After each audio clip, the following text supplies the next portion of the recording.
So here's this month's outline. Chapter 2, When Ashley Met Amelia. And to recap, for those who are not familiar, Ashley is a native girl from Scugog Island who was won a raffle that her father entered her in and never told her, to be the cultural ambassador to England. Free trip to England, and all she has to do is do a few speaking dates on the subject of truth and reconciliation. And she thought it'd be kind of funny to do the red dress campaign and challenge all those English blokes that make crop circles and see what they come up with. That should be funny as hell. However, it's not so much that we're belaboring the world's oldest alliance that, well, it's never been broken because it's largely been forgotten between the Mohawk warriors and the British Army. I was in the War of 1812, and the natives pretty much didn't do anything except to punch through the big resistance at Queenston Heights, get the British on the run, and then take back all of the land that the Americans stole when they decided that it'd be a good idea to kill off all the Indians. So they took the south shore of Lake Ontario and bits of Lake Erie, I suppose, until he came to Tecumseh's land. He'd already taken care of that. And farther west, all the way out to Oklahoma, it seems, was Will Sitting Bull had things well in hand after he wiped out that dickhead Custer.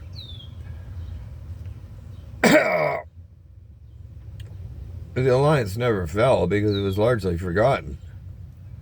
So we're not actually resurrecting it. It's just that Ashley and Amelia just sort of rekindle it when they come up with some pretty wild shenanigans. And when they heard that there's a flotilla of jihadists crossing the English Channel right now, the native contingent booked fishing at the bottom of the White Cliffs of Dover. They had Zodiac rafts, and they had a few stretches of beach that were pretty stable. And I pretended that they were just on holiday doing a fishing trip. So the British soccer hooligans sorted out of which one of them know how to use an English longbow.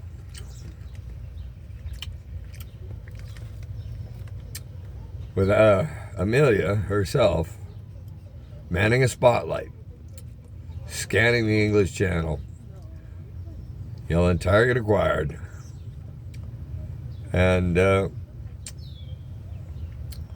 before the first volley had even been fired, the Mohawks were on their way to start rescuing people, pulling them out of the water, taking them to safety on the beach, and warming them by the fire with a cup of hot tea, tending to the injured.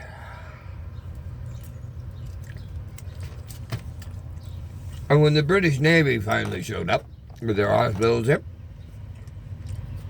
they found everybody all nicely triaged, and the first attenders, the first responders had done an excellent job, and they were to be commended by the British government. I like that. And for the second installment of Chapter 2.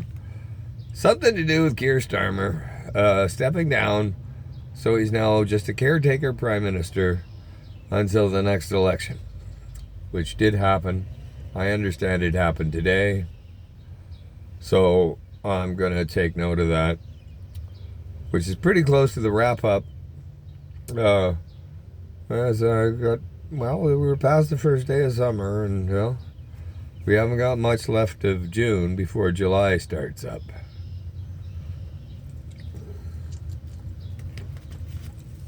So, we're going to tag the end of July with a drum circle in some park in central London, where Ashley and her entire native crew, in traditional dress ceremonial, and they're going to lead the drum circle, with their own native drumming,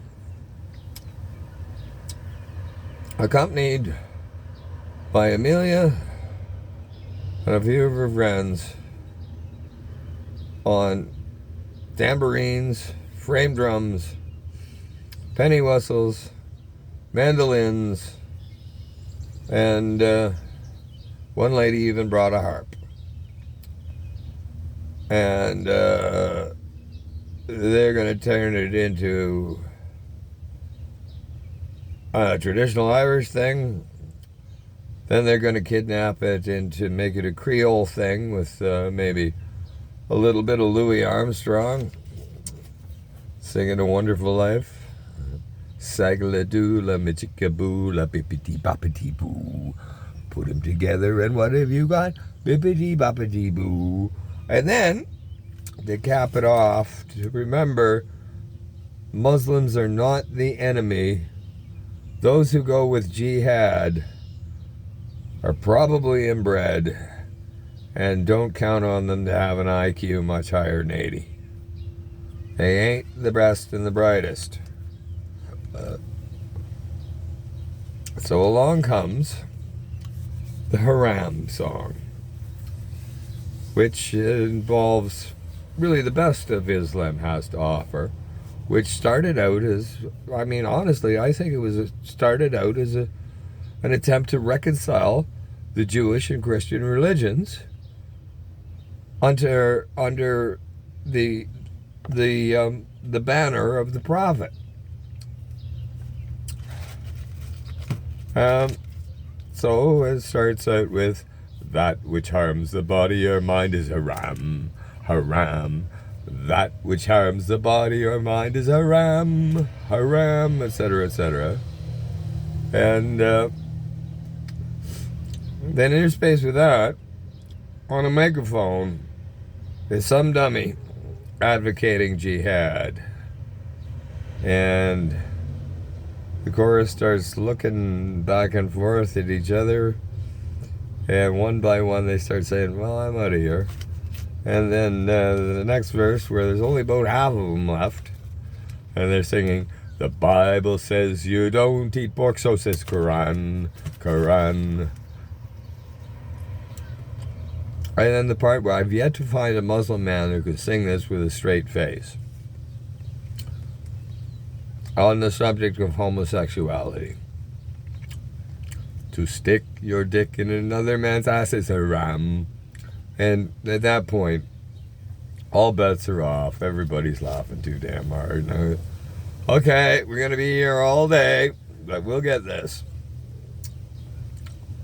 Or I'm going to have AIs do it. Screw it. You guys can't keep a straight face. It's AIs. We'll fix it in post-production with some hired actors rather than volunteers, okay? Yeah.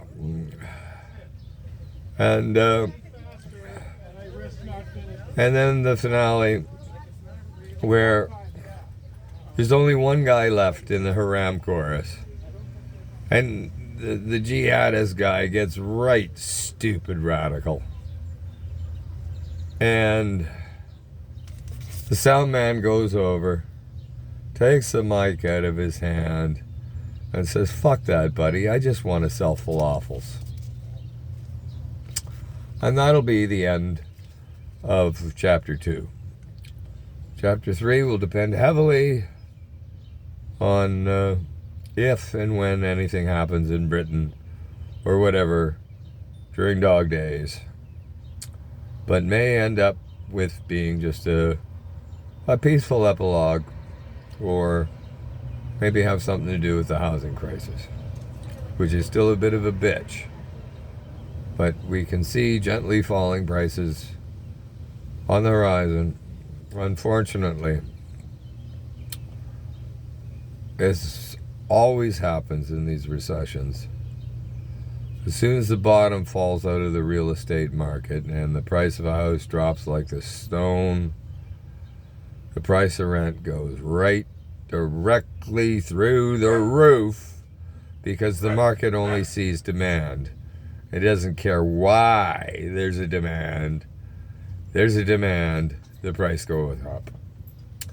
And yeah, it kind of sucks. So that's sort of last resort, if nothing else, to have a good go with the landlords for being bricks and what have you. And conclude that with saying the Bible says you don't tempt an honest man.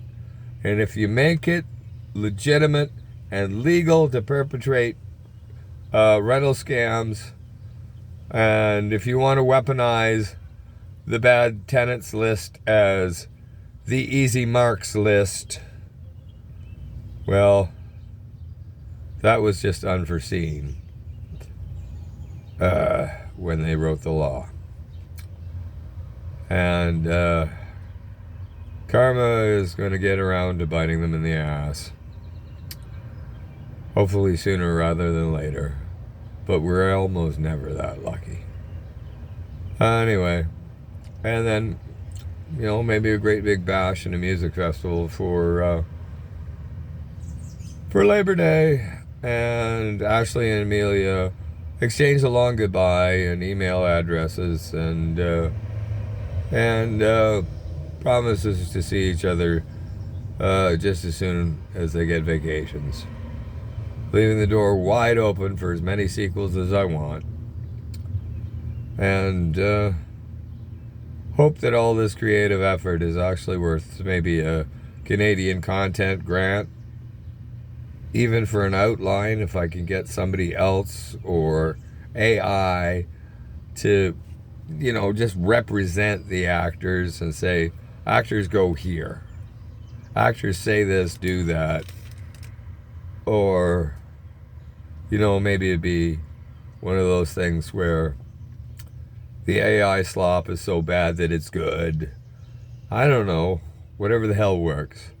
Anyway, I'm going to cut it off before we get to 15 minutes, because that's 45 minutes of me explaining my sorry ass. All right? So we're done.